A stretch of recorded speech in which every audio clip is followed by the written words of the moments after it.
Welcome to the morning chat.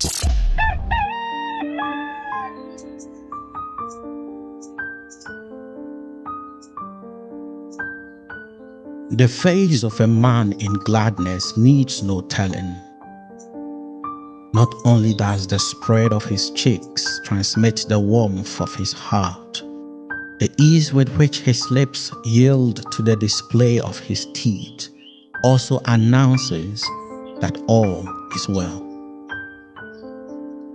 In this life, when the stars align with the reality of a man, he thinks of himself as the most favored of all under the sun. At the very least, he takes in a reprieve that trouble, as we know it, is distant for a season. In the same way, when adversity visits a man, no amount of effort is sufficient to hide the reality of the dark cloud around him. Try as he may, the shadow of trouble outlines the contours of his face and overcasts his smile. His best self becomes the silhouette of trouble, and even his run looks like the gait of one striding on ice. Because of this, mortality is an assignment against unhappiness, for the souls of men are natured to curse the sight and approach of it. In life, therefore, he who scorns trouble is human, for even the unwise of them all know that adversity troubles. When adversity knocks, the wise shiver, the reckless await its embrace, and the naive mock its victims. If the visit of adversity were hinged on mortal invite, its weight in the shadows would have been permanent, for the disgust of men for the trouble adversity brings is profound.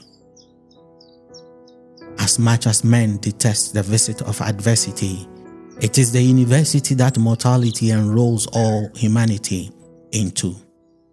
In the university of adversity, no two ever share a tutor, yet the lessons of each are gifts to all, including the wise.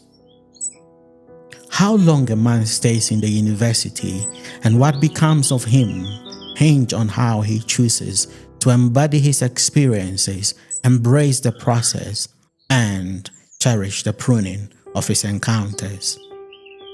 Like a tool in the hands of the Most High, the complexities in this university confound the simple, consume the foolish, graduate the wise, and promote the humble.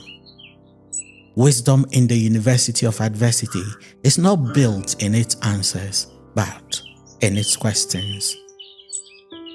It does not explain why your green leaves may fall before the dry ones, why flooded spaces in your life may dry before the moist corners, or why sometimes your plenty may run out before another's meager. Yet, those who excel in this university understand that though their answers may linger in seasons of adversity, they can rest in the truth that no matter how long clay stays in the furnace, it emerges not as ash, but as vase. Good morning.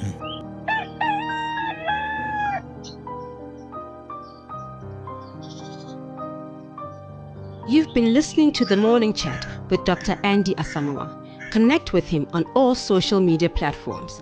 On Facebook at Andy Asamoah, on Instagram at Andy_Asamoah, and on YouTube at Impact Crew TV for more. God bless you.